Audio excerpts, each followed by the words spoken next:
Try to make some money. Gotta let go, offer up, and do that on all the interviews. yeah, but only you gotta look what we're talking about. I mean, if it's It's a job, don't worry about it. yeah, you guys want to listen to the speaker? Taylor said he wants to go through the book though some more, Dad. Nice. That's the reason he's up there. Okay. That's a good reason to be up there, to work, so you can actually do some work today. You're listening to the Third Eye Blind 3-day weekend on Sirius XM's Pop Rocks. Here's another summer song hand selected by Third Eye Blind frontman Stephen Jenkins.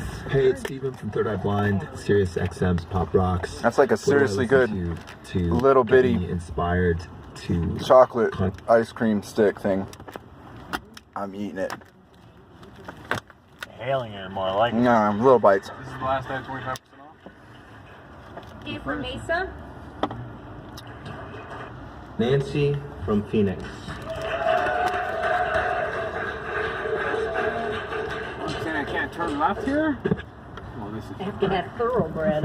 I'm more like a Shetland pony. I have to kind of move the mic. That's right. How about U-turn? Definitely But did they're not pretty say orderly. no U-turns. I'm Nancy, I'm an addict. I don't know if any of you have ever tried to ride a Shetland pony, but they're pretty nasty little suckers.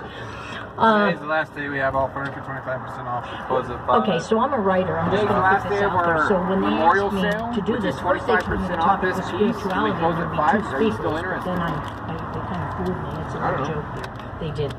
But they did. I assumed there would be go two down- speakers. But when they told me what the Down in the topic was, messages, surviving there's people that hit us up about the king bed. because I'm a about writer, all I kinds of look stuff. things up. I go to the dictionary. Spalding, And there was this basketball place in hoop. Missouri, when I lived in Missouri, that I used to go to, an old clubhouse, and they kept really old dictionaries in there because words change over time. So there'd be dictionaries from 1960 and 1954, but I used Google. Google's wonderful, right? So I looked up impulse. So it's a sudden, strong, and unreflective urge or desire to act. Unreflective urge. Not that I would ever do that. Or a driving or motivating force, an impetus.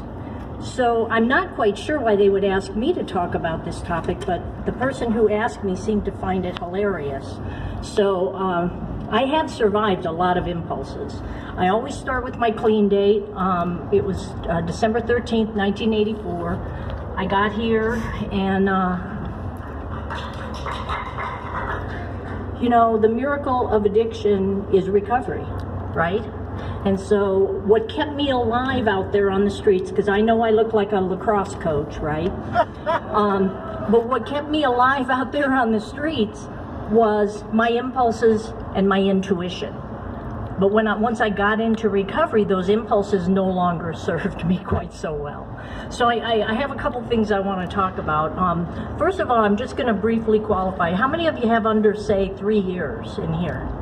Okay, Yeah. Great. All right. I kind of like to get an idea of the audience because there's our impulses when we first get here. I can tell you that at 15 years, I was still doing things like moving 1,500 miles and then calling my sponsor and saying, I moved to Missouri. And she's like, what? I don't really sponsor this way. Usually people call and tell me that they're going to do this. And then I kept her as a sponsor. She was wonderful. But for me, I am so self-will run riot. I can't use a sponsor 1,500 miles away. It doesn't work that way with me. For me, my opinion may get you loaded, but the truth of the matter for me, my own truth, not just my opinion, is for me, long distance sponsorship doesn't work. It works for lots of people, but it doesn't work for me. I need a sponsor who, I'm not a person who reaches out easily. I have to be one hurting unit before I'll pick up the phone, because the way I used was I lived in motel rooms, and I survived on my wits, and my impulses kept me alive. And I grew myself up on the streets of Oakland, and I was, 15, 16 years old, working the streets, and if I hadn't had good impulses and good intuition, I wouldn't be here today. And so but those impulses today do me nothing but disservice. So when I got here, I was still real enmeshed in the lifestyle, the streets, going to the after hours, who was doing who, hanging out with the working girls that I knew, and I had to really. It took a long time for me to realize that every time I went into a barber shop, I got a haircut, right? And I would go over to see my girlfriends and hang out, just saying, I'm not using anymore. I'm still in the rooms, but I think I'll go to a barbecue at their house, and all kinds of stuff was jumping off. And it took me a really long time in recovery before being in and out of the rooms to figure out why I kept relapsing. I could not stay clean.